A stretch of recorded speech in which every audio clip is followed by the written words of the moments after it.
Bonjour tout le monde, j'espère que vous allez bien. Aujourd'hui, je vais vous parler de comment générer du mouvement. Ou plutôt, on va explorer les différentes manières de générer du mouvement. Comme d'habitude, je vais discuter un peu avant de montrer le pratique. J'aimerais juste vous partager quelque chose qui m'a marqué lors du dernier séminaire auquel j'ai participé. C'était à Paris. Et c'était avec les deux plus grands maîtres de notre style de systéma, Ryabko et Vassiliev. Vassiliev, les deux sont russes, Vassiliev qui est basé à Toronto et Ryabko qui est basé à Moscou. Et les deux sont venus ensemble pour faire un séminaire. Au début du premier jour, ils ont annoncé le thème du séminaire. Et ils ont bien précisé qu'ils n'avaient pas eu de thème en tête et puis qu'ils venaient de décider ce qu'ils allaient faire. Et c'est Ryabko qui a dit le thème de ce séminaire sera où commence le mouvement? Comme ça, une question philosophique en fait. C'est vraiment une question fondamentale. D'où commence le mouvement? Où commence le mouvement? C'est vraiment une question profonde en fait. Et sur le moment, ça m'a choqué quoi, parce que j'étais là. Ah ouais, ok. On n'y va pas de main molle quoi. On va tout de suite à une question fondamentale de l'être humain quoi. Parce que même en termes de, si on va vraiment aux racines des questions fondamentales humaines, c'est d'où apparaît tout l'univers. Et ça aussi, c'est souvent généré par un mouvement, que ce soit un faisceau lumineux ou une onde sonore, ou que ce soit un Big Bang. C'est toujours une question de d'où commence en fait cette génération de mouvement. Il y a un lancement, si vous voulez, dans l'univers, dans tout ce qui croît, tout ce qui grandit. C'est un mouvement en fait. Il y a des cercles de mouvement. Voilà, comme d'habitude, je vais essayer de ne pas aller trop loin dans ces aspects métaphysiques, mais je pense que c'est important quand même d'y penser pour tous les êtres humains. Et au systéma, c'est comme de la philosophie appliquée. Donc, est-ce qu'à la fin du séminaire, j'ai eu ma réponse? Bien sûr que non. Mais ça m'a donné un champ en fait, très large par lequel comprendre les exercices qu'on faisait et un nouveau regard à l'intérieur de moi par rapport à cette génération de mouvements. Donc moi, je ne vais pas aller du tout aussi loin que ça, je vais rester dans des choses assez basiques que certains exercices que vous aurez déjà vus. Mais voilà, je voulais juste donner ça comme un avant-goût de ça, que chacun puisse réfléchir et discuter aussi, bien sûr, d'où commence le mouvement. C'est une question assez fascinante, je trouve. Donc, j'ai fait une vidéo à propos de la marche, et dedans, j'ai fait allusion à ça aussi, à où on peut générer le mouvement. Quand on est debout et puis qu'on n'a pas de mouvement, ou peu de mouvement, parce que bien sûr, il y a toujours un petit peu de mouvement à l'intérieur de nous, j'ai dit qu'on pouvait commencer, par exemple, en levant le pied et que le reste du corps suive. C'est le pied qui se lève. Donc ça, c'est quelque chose que vous pouvez essayer. N'hésitez pas. Essayez de marcher à partir du pied. Et la différence entre ça et marcher à partir du genou, c'est le genou qui se lève et qui retombe.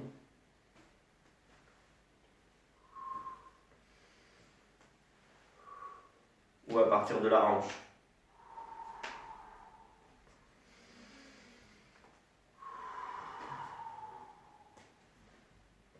Ou à partir des épaules.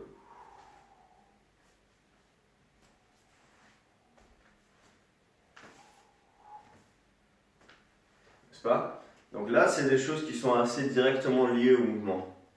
Mais on peut aussi partir de choses plus lointaines, comme la tête. Donc c'est la tête qui bouge. Ou la main bouge. Vous voyez, mais les pieds bougent. Mais c'est la main qui génère le mouvement. Et là, dédicace à Laurent, on parle aussi de la vague, d'une certaine manière. Parce que même si ça ne se voit pas, le fait que depuis la main jusqu'au pied, il y a une chaîne de mouvement, c'est une vague en fait. C'est une vague qui se crée à l'intérieur de moi.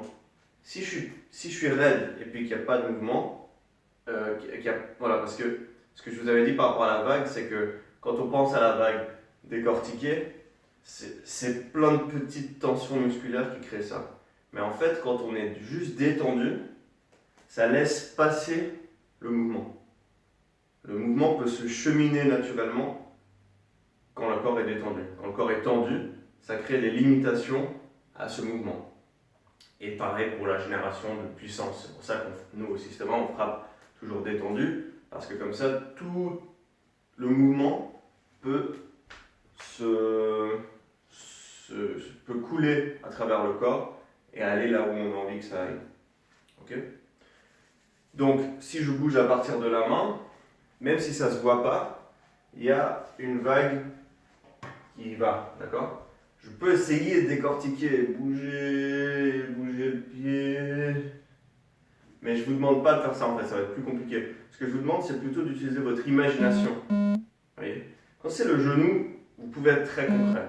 Mais quand ça part loin, si vous essayez de trop réfléchir à toute la chaîne musculaire, vous allez peut-être vous perdre. À vous de voir, hein. N'hésitez pas à expérimenter. Mais pour aujourd'hui, je vous propose de plutôt utiliser votre imagination. Vous bougez la main, vous ne pensez pas trop à votre corps, et vous laissez le corps suivre. Vous bougez la main, ça peut être des frappes. Donc je ne pense pas à mes pieds, vous voyez? C'est vraiment, là en l'occurrence, la puissance vient de mes mains. La puissance, le mouvement est généré par les mains. Okay. Mais je pourrais faire la même chose, bouger mes mains depuis mes pieds. C'est peut-être un peu plus difficile. Donc je bouge mes pieds, je ne pense pas trop à mes mains. Je détends un maximum.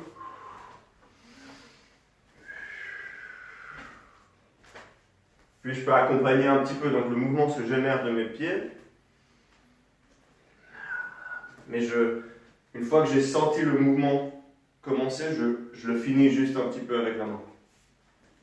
Donc je marche, je laisse pendre mes bras, puis je sens un peu la direction que mes bras prennent, et je rajoute un petit peu. Là, je vous donne tout plein de petites idées, hein. C'est à vous d'expérimenter, chacun de votre côté. Donc on pourrait générer le mouvement depuis les coudes. Je reviens un peu en arrière, hein. Donc là on revient à l'idée de marcher et d'où générer la puissance ou le mouvement pour marcher. Les pieds, les genoux, les hanches, les épaules, les mains, les coudes, la tête. Et après on peut générer aussi par exemple à partir du plexus. Donc. Et là aussi ça devient un peu plus abstrait et c'est plus caché. Le plexus c'est un endroit très intéressant pour travailler. Les systèmes chinois souvent travaillent à partir du dantian, un peu au-dessous du nombril là. C'est un centre de gravité. Je dis un centre de gravité parce qu'au système on dit que le centre de gravité est plus haut. Donc jouez aussi avec ça. Essayez de marcher à partir de là. Comme s'il y a une ficelle qui me tire et tout mon corps suit. Donc c'est pas trop, encore une fois, je ne pense pas à mes pieds. J'essaie quand même que mes pieds atterrissent de manière bien pour la santé de mes pieds. Donc ça, vous pouvez, pour ceux qui n'ont pas regardé, regarder ou regarder de nouveau la vidéo sur la marche que j'ai faite.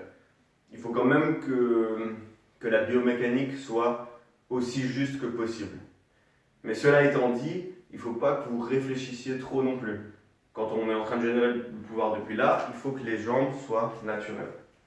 Du coup, raison de plus pour bien s'entraîner à souvent marcher et à déconnecter le cerveau, ensuite revisiter et voir corriger un petit peu, puis de nouveau déconnecter le cerveau, puis revenir.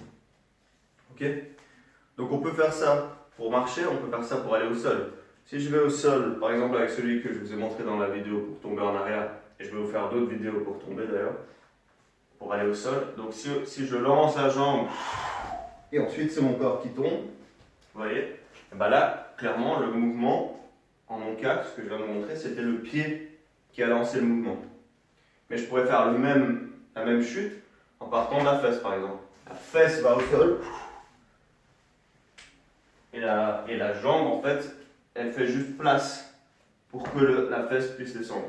Encore de l'autre côté, c'est la fesse qui descend. Ok? Je pourrais utiliser la main pour descendre, etc. Je vais vous faire une autre vidéo sur d'autres chutes. Et là aussi, vous verrez si c'est la main qui fait tomber vers l'avant, pour la roulade. Pour ceux qui connaissent déjà un peu la roulade, tout ça aussi, voyez si c'est la main qui fait la roulade, si c'est le pied, si c'est la tête, d'où commence ce mouvement. Et bien sûr, il y a le mouvement au sol. Donc marcher et bouger au sol, et puis bien sûr tout ce qui est entre les deux. Mais marcher et bouger au sol, c'est vraiment le plus important pour expérimenter ces histoires d'où commence le mouvement. Si je suis au sol complètement neutre et puis que je veux me tourner sur mon ventre, souvent on aura tendance à engager trop de muscles alors que ce n'est pas forcément nécessaire. Si j'utilise le bout de mes doigts et je vais aller chercher, je peux m'en retourner plus facilement. Je vais chercher. Le bout du pied, chercher.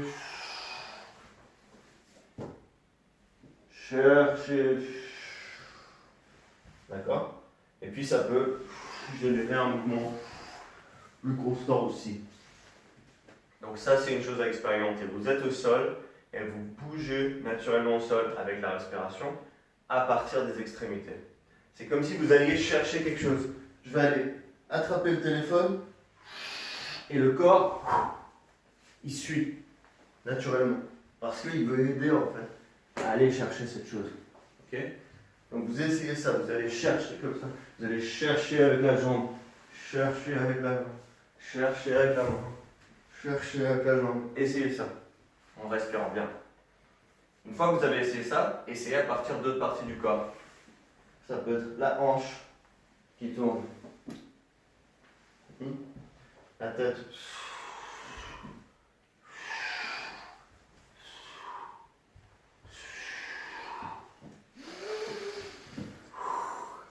Et vous faites pas mal. Le torse, le plexus. Donc vous pouvez vous aider avec les autres parties du corps. C'est pas qu'elles doivent être complètement molles, mais encore une fois, ce qui est important, c'est de sentir clairement d'où commence le mouvement. Voilà. Jouez avec ça et remarquez aussi dans votre vie de tous les jours, quand je vais chercher cette tasse, est-ce que c'est ma main qui va chercher? Et est-ce que, d'ailleurs, pourquoi parfois c'est pas une bonne idée d'aller chercher avec la main? C'est parce qu'on peut se créer un déséquilibre. Souvent, on veut aller chercher quelque chose. Vous voyez, le corps, c'est des axes pour aller chercher la chose. Et on a à faire un effort plus que nécessaire. Alors que si je génère depuis le pied, je vais plus naturellement m'approcher de la source de ce que je cherche. Donc voilà, jouez avec ce qui est intuitif, ce qui est contre-intuitif. Faites ce que vous ferez d'habitude, mais juste en observant. Ou alors essayez de faire des choses sans observer, puis ensuite revenir observer, corriger et de nouveau lâcher prise. Il y a plein de choses à explorer avec ça. D'où commence le mouvement? Voilà la question.